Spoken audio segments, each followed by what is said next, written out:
Hello student, कैसे हो? और लॉकडाउन में कैसा चल रहा है आप लोगों का? पढ़ाई और स्टडी कैसी चल रही है? अच्छी चल रही होगी ना? चलिए, मैं आज आप लोगों को कल मैंने आपको नॉर्मलता के बारे में जिक्र किया था अपने पिछले वीडियो में। आज मैं आप लोगों को मूलरता और मूलता के बारे में जिक्र करता हूँ, जो विलयन की सांद्रता को रिप्रेजेंट करता है। इसलिए आज मैं आपको मूलरता बताता हूँ, उसके बाद मूललता बताता हूँ। ये विलयन की सांद्रता होती है। देखिए, आप लोगों ने जब नॉर्मलता के बारे में पढ़ा, ग्राम पर लीटर सांद्रता के बारे में पढ़ा, तो आप लोगों ने एक बात तो कॉमन यही पढ़ी होगी कि मूलरता भी उसी प्रकार निकालने जिस प्रकार नॉर्मलता और ग्राम पर लीटर में सांद्रता को निकालते हैं। लेकिन सांद्रता का जब हम लोग जिक्र करते हैं तो मैंने आपको बताया भी था कि कभी भी सांद्रता निकालनी हो तो वहां पर विलय की मात्रा को देखा जाता है, और विलय की मात्रा को जिसमें हम प्रयोग करते हैं वही उस विलयन की क्या कहलाती है? सांद्रता कहलाती है। चलिए, मैं आज आपको मूलरता के बारे में जिक्र करता हूं। देखो, जैसे डेफिनेशन आप नॉर्मलता की पढ़ते हैं, जैसे ग्राम पर लीटर की सांद्रता की परिभाषा को पढ़ते हैं, उसी प्रकार मैं मूलरता की परिभाषा के बारे में जिक्र करता हूं। बड़ा ध्यान से सुनना। और जब मैंने नॉर्मलता पढ़ाई थी तब मैंने आपसे बोला था कि वो ग्राम पर लीटर में सांद्रता को देखो और नॉर्मलता को देखो, तो दोनों में डिफरेंस विलय की मात्रा को लेकर था। इसी प्रकार जब मूलरता का जिक्र करेंगे तो उसमें भी डिफरेंस आपको सिर्फ विलय की मात्रा पर डिपेंड करता है। तो मैं सिंपल सी डेफिनेशन बताना चाहूंगा कि मूलरता को हम लोग कैपिटल एम से प्रदर्शित करते हैं, और जब हम लोग डेफिनेशन को रूप में लिखते हैं तो क्या लिखते हैं कि किसी 1 लीटर वाले विलयन में उपस्थित, किसी 1 लीटर वाले विलयन में उपस्थित विलय के मोलों की संख्या, विलय के मोलों की संख्या विलयन की मोलरता कहलाती है। क्या कहलाती है? विलयन की मोलरता कहलाती है। सिंपल सी डेफिनेशन में एक बार दोबारा फिर पढ़ा रहा हूं आपको, सुनना जरा ध्यान से। किसी 1 लीटर वाले विलयन में उपस्थित विलय के मोलों की संख्या विलयन की मोलरता कहलाती है। क्या कहलाती है? विलयन की मोलरता कहलाती है, जिसे हम लोग किससे रिप्रेजेंट करते हैं? कैपिटल एम से रिप्रेजेंट करते हैं। और कैपिटल एम जो है ये मूलरता के सिंबल को रिप्रेजेंट करता है।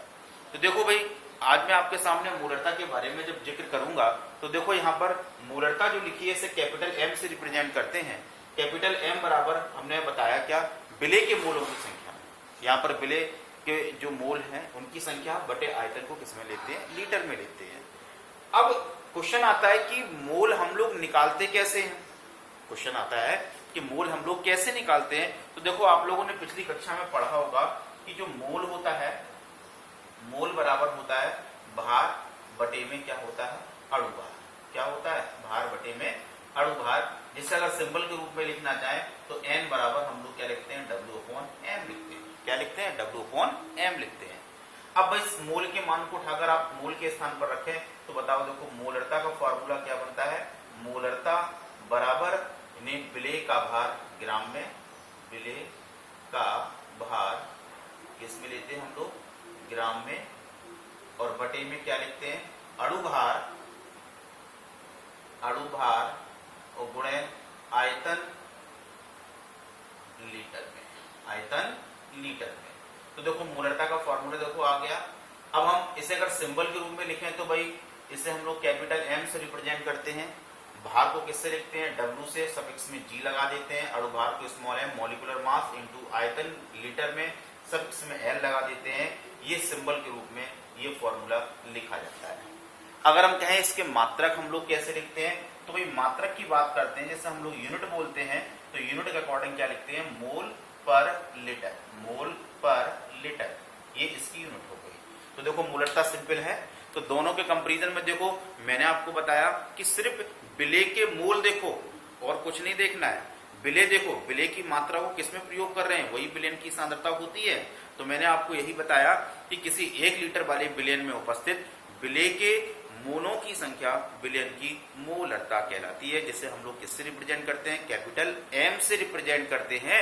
और एम बराबर मैंने देखो फॉर्मूला भी बताया आपको, विलय के मोल बटे आयतन लीटर में। और विलय के मोल हम लोग कैसे निकालते हैं? भार बटे अणुभार, भार बटे अणुभार। और इस मोल के मान को जब यहाँ पर रखते हैं तो बताइए मोलरता बराबर विलेय का भार ग्राम में बटे अणु भार गुणे आयतन लीटर में। अगर सिंबल के रूप में लिखते हैं तो कैपिटल M बराबर W in G upon small m into V in litre, मात्रक मोल पर लीटर। मैं इसका एक छोटा सा एग्जाम्पल लेके आपको समझाता हूं। जैसे हमने कहा कि इसमें अगर हम लोग देखें 90 या हम लोग लेके चलते हैं 49 ग्राम H2SO4 को 250 ml जल में घोला गया, 250 ml जल में घोला गया। विलयन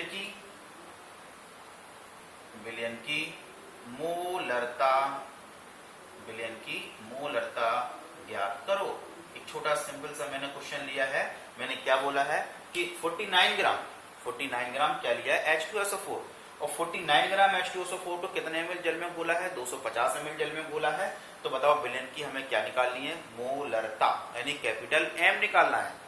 तो सिंपल सा फॉर्मूला मैंने कल भी आपको बताया था कि कभी भी अगर नॉर्मेलिटी, मोलरिटी, ग्राम पर लीटर में कंसंट्रेशन की अगर कभी भी क्वेश्चंस अगर आते हैं तो उसमें सबसे पहले आपको क्या पहचानना होता है, विलेय क्या है और विलायक क्या है। तो भाई हमारे अकॉर्डिंग अगर देखें, आप लोगों ने भी पढ़ा होगा सवाल को, तो दोबारा सवाल मैं पढ़ता हूं कि 49 ग्राम क्या है H2SO4। इसका मतलब है कि 49 ग्राम जो H2SO4 इसमें लिया गया है वो आपका विलेय है और 250 ml जल जो है वो आपका विलायक है। तो भाई अगर हम लोग देखें तो विलेय का भार इसमें कितना हो गया, विलेय का जो भार हमने लिया वो कितना हो गया 49 ग्राम। कितने ग्राम 49 ग्राम। और विलायक का अगर हम लोग देखें तो विलायक इसमें क्या है, वाटर। विलायक इसमें क्या है, वाटर। और विलायक जो वाटर अगर इसमें लिया गया है वो कितने ml लिया गया है, कितने ml लिया गया है 250 ml। तो भाई फॉर्मूले में अगर रखें तो कैपिटल M बराबर कितना रखेंगे 49 डिवाइड बाई, अब देखो भाई अणु भार क्या रखेंगे, अणु भार। तो भाई जब अणु भार हम लोग यहाँ पर रखेंगे तो आप लोगों ने पढ़ा है कि H2SO4 का अणु भार कितना होता है 98। कितना होता है 98 और इंटू 250 इंटू ऊपर कितना कर देंगे 1000। इससे देखो ये कैंसिल हुआ 4 टाइम्स 49 और 49 टू जा यहाँ से 2 टाइम्स कैंसिल हो गया। तो बताओ इसका आंसर कितना आ गया 2 मोल पर लीटर। 2 मोल पर लीटर। तो देखिए इस तरीके से हम लोग इसकी क्या निकाल लेते हैं, मोलरता ज्ञात कर लेते हैं। सिंपल सा मैंने लिया। मैं एक बार फिर क्वेश्चन को दोबारा रिपीट कर रहा हूं, बड़ा ध्यान से समझें और सुने मेरी बात को। 49 ग्राम H2SO4 को 250 ml जल में घोला गया। कितने ग्राम H2SO4 को 49 ग्राम H2SO4 को 250 ml जल में घोला गया। विलयन की मोलरता ज्ञात कीजिए। तो मैंने कहा ना विलेय का भार, इसमें विलेय आपका H2SO4 है तो उसका भार कितना दिया 49 ग्राम। तो अणु भार कितना होता है H2SO4 का 98 ग्राम। और जो 98 ग्राम है इसको फॉर्मूले में जब हम लोग रखते हैं तो बताइए M बराबर विलेय का भार 49 और अणु भार 98 और 250 ml को लीटर में कन्वर्ट करते हैं तो 1000 से ऊपर मल्टीप्लाई कर लेते हैं। कैलकुलेशन करने पर इसका आंसर कितना आता है 2 मोल पर लीटर। ये क्वेश्चंस आपके बोर्ड एग्जाम में पूछा गया है, वही क्वेश्चन का मैं यहाँ पर जिक्र कर रहा हूं जो बोर्ड एग्जाम में आए हुए हैं। तो देखिए आप लोगों ने मोलरता के बारे में पढ़ लिया। तो मोलरता के बारे में क्या मैंने बताया कि जब किसी 1 लीटर वाले विलयन में 1 लीटर वाले विलयन में जो विलेय के मोलों की संख्या होती है वही विलयन की क्या कहलाती है, मोलरता कहलाती है। तो सिंपल सी बात मैंने आपको बताई। देखो 3 सांद्रताओं को मैंने अभी तक जिक्र किया है, एक ग्राम पर लीटर में सांद्रता, नॉर्मलता, और एक मैंने आपको क्या बताई है, मोलरता। तो देखो तीनों में डिफरेंस क्या था, तीनों में सिर्फ विलेय के मात्रा को लेकर ही डिफरेंस किया गया है। और जब विलेय की मात्रा डिफरेंस होती है तो अलग अलग रूप में उसकी सांद्रता को हम लोग क्या करते हैं, प्रकट करते हैं। अब हम देखो अगली सांद्रता का जब जिक्र करेंगे तो मैं आपको पढ़ाने जा रहा हूं। अगली सांद्रता हमारी आती है मोललता। क्या होती है, मोललता। इसको हम लोग क्या करते हैं, मोललता, जिसे हम लोग मोललता के नाम से भी जानते हैं। जिसे हम लोग कैपिटल M से स्मॉल m से रिप्रेजेंट करते हैं। नो कैपिटल M से नहीं, कैपिटल M आपकी मोलरता होती है। इसे हम लोग किससे रिप्रेजेंट करते हैं, स्मॉल m से। अब देखो स्मॉल m की अगर हम बात करें तो देखो अभी तक आप लोगों ने मोलरता पढ़ी। और नॉर्मलता पड़ी, ग्राम पर लीटर में सांद्रता पड़ी। इसमें जब हम लोग आयतन का जिक्र करते हैं तो आयतन का जिक्र जब हम लोग करेंगे तो उसमें आयतन हमेशा लीटर में प्रयोग करते हैं, लेकिन थोड़ा सा डिफरेंस इसमें आता है कि यहाँ पर जो आयतन लेते हैं वहां विलायक का भार का प्रयोग करते हैं, और विलायक के भार को हमेशा किस में लेते हैं, किलोग्राम में। तो भाई जब हम लोग वहां लेते हैं किसी 1 लीटर वाले विलयन में उपस्थित, तो उसमें यहां पर हम बोले किसी 1 किलोग्राम वाले विलायक में उपस्थित, किसी 1 किलोग्राम वाले विलायक में उपस्थित विलेय के मोलों की संख्या विलयन की मोललता कहलाती है, जिसे मोलैरिटी इंग्लिश में कहा जाता है। इसे हम लोग किससे रिप्रेजेंट करते हैं, स्मॉल m से रिप्रेजेंट करते हैं। तो मैंने आपको क्या बताया कि किसी 1 किलोग्राम वाले विलायक में उपस्थित, मेरी डेफिनेशन को जरा ध्यान से समझना और सुनना, किसी 1 किलोग्राम वाले विलायक में उपस्थित विलेय के मोलों की संख्या विलयन की क्या कहलाती है, मोललता कहलाती है, जिसे हम लोग स्मॉल m से रिप्रेजेंट करते हैं। तो देखिए मैं फॉर्मूला लिख रहा हूं यहां पर, मोललता बराबर विलेय के मोल, विलेय के मोल, और बटे में क्या लिखा, विलायक का भार किलोग्राम में, विलायक का भार किलोग्राम में, बोलो है।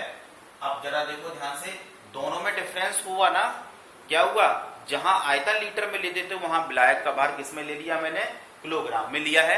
अब इसको जरा ध्यान से समझना, ऐसे स्मॉल m इक्वल टू, अगर हम मोल के लिए रख देते हैं तो दोबारा फॉर्मूला हमारा क्या बनता है, विलेय का भार, मोल के लिए भार का प्रयोग कर लेते हैं ग्राम में, और बटे में क्या लिख देते हैं, अणु भार, अणु भार गुणे विलायक का भार है किलोग्राम में, विलायक का भार है किलोग्राम में।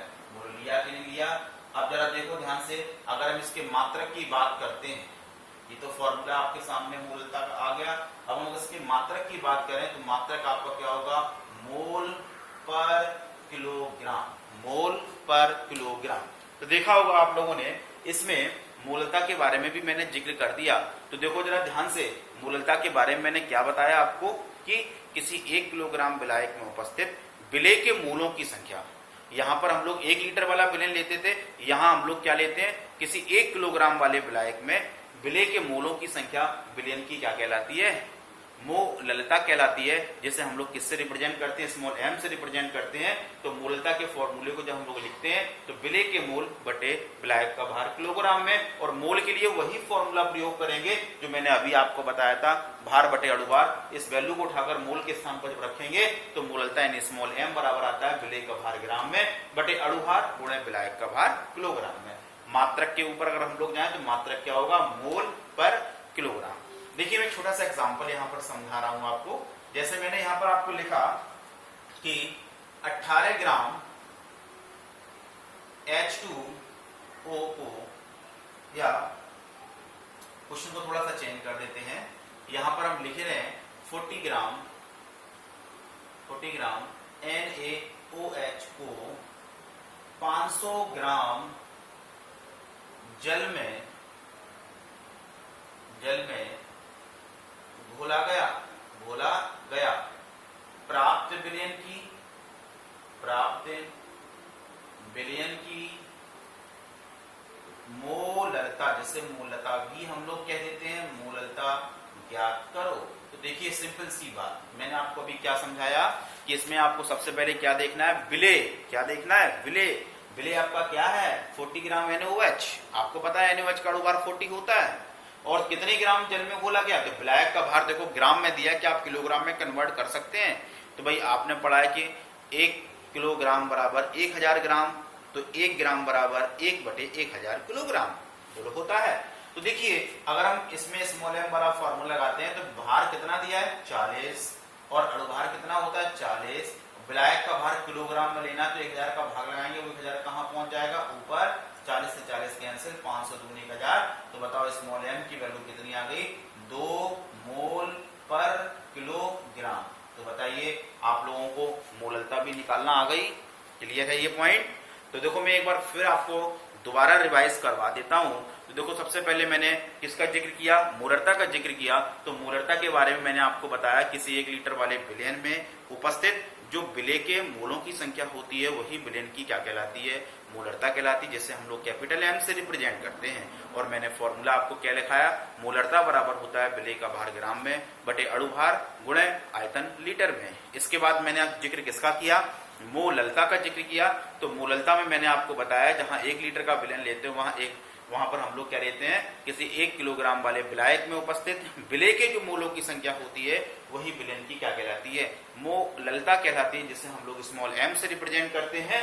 और स्मॉल एम बराबर होता है विलय का भार ग्राम में बटे अणुभार गुणे विलायक का भार किलोग्राम में। दोनों की यूनिट अगर देखें तो वहां पर मोल पर लीटर होती है और मोललता की यूनिट होती है मोल पर किलोग्राम होती है।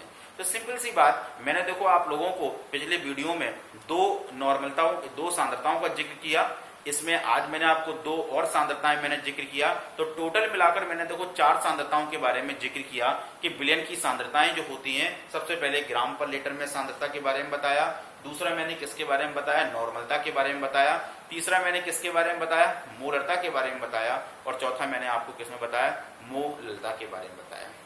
इसके आगे की सांद्रता का जिक्र हम अगले अपने वीडियो में करेंगे। मेरे इस वीडियो को देखने के लिए मेरे चैनल को आप लोग लाइक करें, शेयर करें और सब्सक्राइब अवश्य करें। Thank you. ओके।